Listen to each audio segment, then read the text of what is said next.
Halo kaum nyender dimanapun kalian berada, apa kabarnya? Baik lagi bersama saya, Sams in the Pain, yang selalu akan menemani hari-hari kalian menjadi lebih indah, berwarna, dan lebih berarti. Nah, kali ini saya akan merangkum sebuah film yang berjudul Shinjuku Swan, yang rilis pada tahun 2015, dan disutradarai oleh Sion Sono, serta dibintangi oleh beberapa aktor seperti Go Ayano, Takayuki Yamada, dan beberapa aktor terkenal lainnya. Jadi, tak perlu berlama-lama, mari ambil kupi, pasang kuda-kuda rebahan, bakar udut, pasang handsfree, lonjorkan kaki, selamat menikmati, dan enjoy.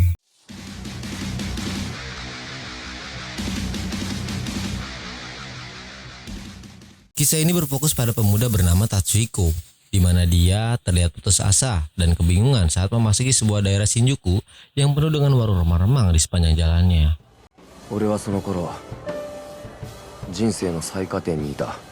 Bisa dibilang, dia ini orang yang sangat hobi dengan dunia pergelutan. Terbukti jelas saat Tatsuhiko sedang bergelut dengan beberapa jakam di sebuah persimpangan jalan.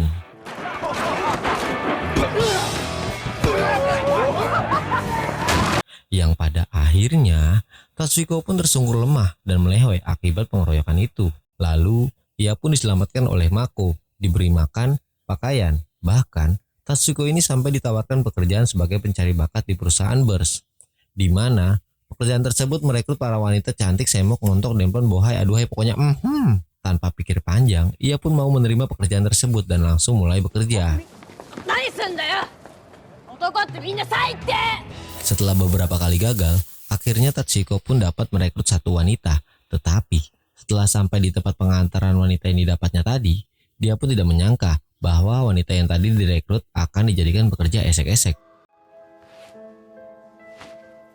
Anjing. Karena Tatsuhiko tidak tega melihat wanita itu sedang dites untuk mengkaraoke lelaki di sana, ia pun keluar untuk menenangkan pikiran sejenak. Lalu, Mako menghampiri serta menjelaskan maksud dan tujuan dari perusahaan ini. Jadi, perusahaan Mako ini punya tujuan memberikan kebahagiaan dan kepuasan bagi para pria ataupun wanita. Si pria mendapatkan kepuasan batin dan syahwatnya, sedangkan si wanita mendapatkan kebahagiaannya dengan uang. Scene pun berpindah di pagi hari.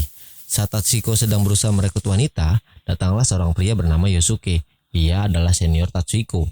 Tapi, bukan yang mengajari, malah merendahkan si Tatsuhiko.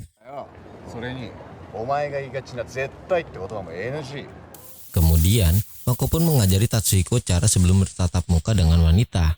Tatsuhiko harus mengamati gerakan, gaya, bahasa tubuh, dan cara berjalan si wanita. Dengan begitu, akan lebih mudah bagi dirinya untuk dapat merekrut wanita-wanita. Di suatu tempat, nampak Hideyoshi yang datang menghampiri dua cecunguk nyender. Dan ternyata, Hideyoshi ini ingin membeli narkoba dalam jumlah yang lumayan banyak, dengan maksud ingin menguasai Shinjuku sepenuhnya. Di ruangan kantor perusahaan harem, nampak ketua Matsukata yang sedang memarahi bawahannya bernama Hayama. Matsukata tidak terima kalau penghasilan perusahaannya menurun. Dengan perasaan sedih gundah gulana, Hayama pun hanya menundukkan kepala sambil keluar ruangan.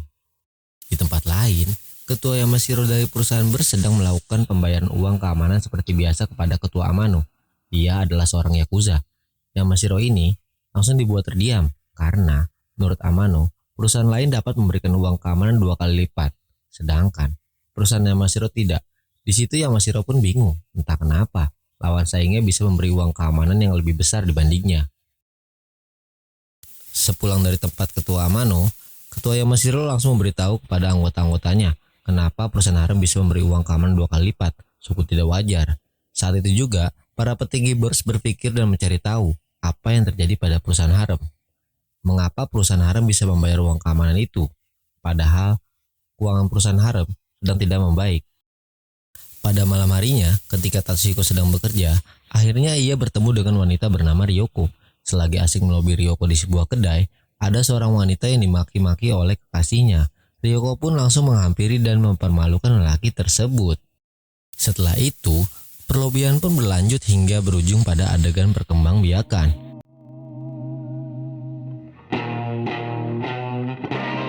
Anjing. Paginya, Seki yang juga petinggi bersih ini berniat untuk memberi tugas baru kepada Tatsuhiko. Dan ternyata, Tatsuhiko malah disuruh merekrut wanita di daerah kekuasaan harem.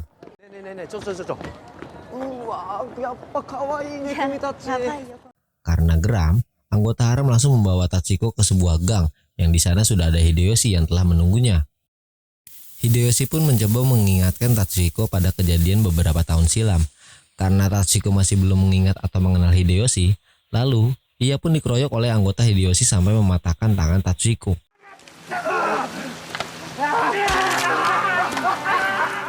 Keesokan harinya, saat semua anggota sedang berkumpul dan membicarakan masalah yang terjadi pada Tachiko, Mako pun menyalahkan Seki. Namun, Ketua Yamashiro tetap dengan keputusannya untuk tidak memperpanjang masalah tentang Tachiko. Setelah itu, Seki pun mengajak Tachiko untuk membalas dendam atas kejadian kemarin. Dengan kondisi tangan Tachiko masih terluka, ia pun langsung mau saja, walaupun hanya menggunakan satu tangan. Pede banget nih orang. Dengan gaya berjalan ala geng premannya, Tachiko dan Seki mendatangi anggota harem dengan percaya diri.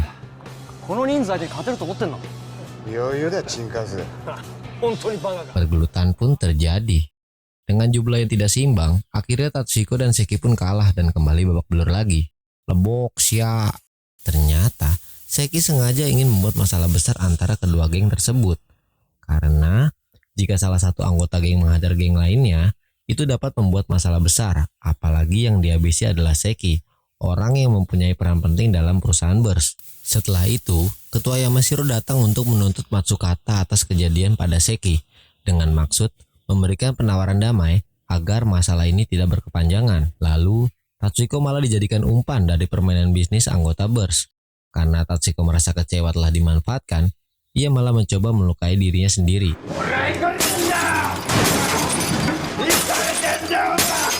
Lalu, pada saat terakhir Tachiko mau menjatuhkan tabung nitrogen ke kepalanya, Matsukata yang bingungan entah harus bagaimana, akhirnya menerima penawaran dari Ketua Yamashiro. Tak lama kemudian, datanglah Mako untuk menghentikan Tachiko yang sudah lepas kendali. Mako langsung menjelaskan bahwa Hayama adalah ketua harem sekarang. Yang berhak memutuskan sekarang adalah Hayama, bukan Matsukata lagi. Jadi Hayama setuju harem dan bers bekerja sama tanpa perlu membayar uang 30 juta. Setelah anggota bers keluar dari gedung, Hideyoshi dan Hayama memberitahu Matsukata kalau mereka punya rencana dan tujuan lain di balik bergabungnya kedua perusahaan tersebut.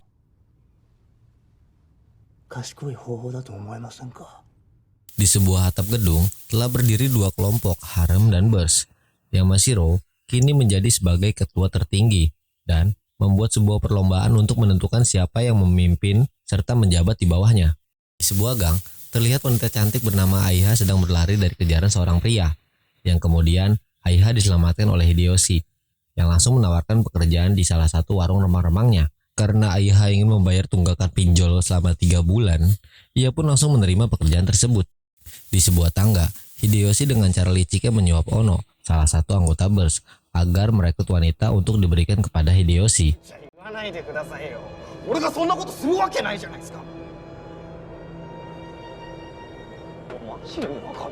Di salah satu warung remang-remang, Aiha terlihat sangat kelelahan dengan pekerjaannya. Saat Aiha kelelahan, Hideyoshi datang dan memberikan barang haram tersebut agar fisik Aiha tetap fit dalam bekerja. Jadi, Hideyoshi sengaja menyebarkan narkoba pada pekerja seks di sana. Di tempat lain, Seki menyuruh Ringo menyamar untuk mencari informasi keseharian yang dilakukan wanita-wanita rekrutan anggota harem. Karena Seki ingin tahu ada apa di balik semua itu. Ringo pun memulai kehidupannya di warung remang-remang tersebut, sampai di mana salah satu wanita memberikan barang haram itu kepada Ringo. Setelah Ringo tahu tentang adanya penyebaran narkoba di kalangan wanita, ia pun langsung menelpon Seki dan memberitahu semuanya.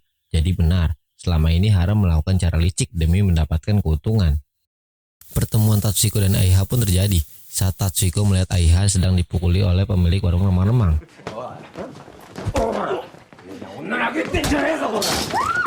Lalu, Tachiko pun menyelamatkan Aiha dari tempat itu. Karena Aiha menganggap Tachiko seperti seorang pangeran yang ada dalam buku ceritanya, Aiha merasa bahagia ikut dengan Tachiko.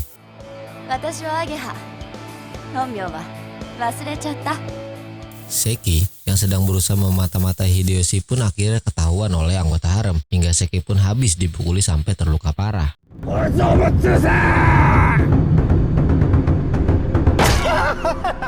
Di tempat lain, Aiha dan Tachiko sedang berkencan dan menghabiskan waktu bersama.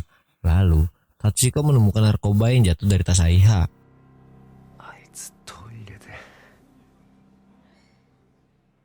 Setelah Tatsuhiko melihat Seki kritis, ia langsung menyebut semua ini pasti perbuatan Hideyoshi. Namun, Ketua Yamashiro tidak mau langsung membuat keputusan.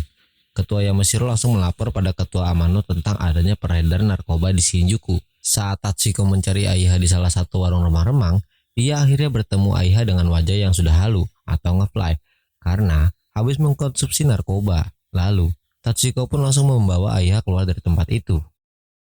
Di saat yang bersamaan, Tatsuhiko melihat Hideyoshi datang dengan bawa koper hitam di tangannya.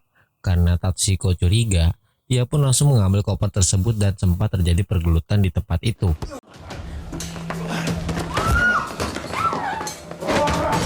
Aiha yang secara tidak sengaja menusuk bos pemilik warung remang-remang dengan pisau hingga tewas. Lalu, Hideyoshi pun kabur dari tempat itu. Tatsuhiko melaporkan kejadian semalam kepada Bers. Ia mengatakan bahwa kopernya hilang saat melarikan diri, dan Hideyoshi pun berhasil kabur. Lalu Ketua Yamashiro menyuruh semua anak buahnya mencari semua anggota Hideyoshi. Ternyata Tatsuhiko berbohong kepada Bers kalau koper tersebut hilang. Saat Tatsuhiko sedang mengambil koper, datanglah Ryoko yang memberikan file-file kehidupan Hideyoshi. Disitulah Tatsuhiko baru mengingat siapa Hideyoshi sebenarnya. Ternyata si Hideyoshi bernama asli Furuya Daiki. Dia adalah teman sekelas Tatsuhiko sewaktu di SMA. Hideyoshi ini adalah orang yang tak punya teman semasa mudanya. Jadi, saat sedang tawuran, si Hideyoshi ini hanya di belakang dan tidak ikut turun tawuran. Makanya dia tidak mempunyai banyak teman. Berbeda dengan Tatsuhiko, orang yang kuat, jago gelut, dan selalu dikelilingi banyak teman. Lalu, karena kesal dan iri, Hideyoshi pun ingin menusuk Tatsuhiko dengan sebuah pisau dari belakang. Tapi, Tatsuhiko malah diselamatkan oleh temannya.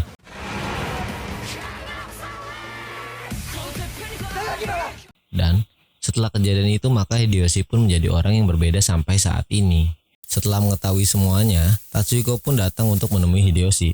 Ternyata mereka sudah membuat sebuah perjanjian di atas gedung. Tapi Hideyoshi berbohong dan ia malah berada di gedung seberang. Merasa dibohongi, Tatsuhiko langsung melompat dari gedungnya untuk mengejar Hideyoshi. Disinilah momen epik diperlihatkan saat Tatsuhiko melompat seperti para Avenger.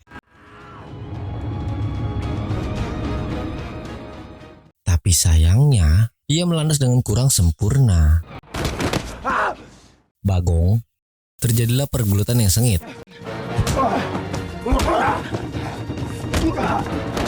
Sampai di mana pertarungan itu dimenangkan oleh Tatsuhiko. Wajah Hideyoshi pun dibuat babak belur. Lalu Tatsuhiko pun berkata,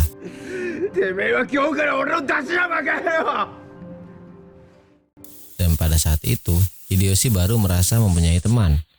Hideyoshi pun hanya menangis dengan kesedihan atas kesalahannya selama ini.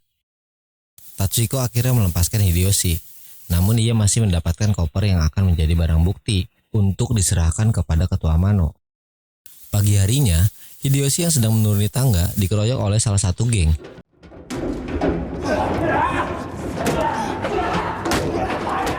Yang kemudian ditembak mati oleh orang yang misterius.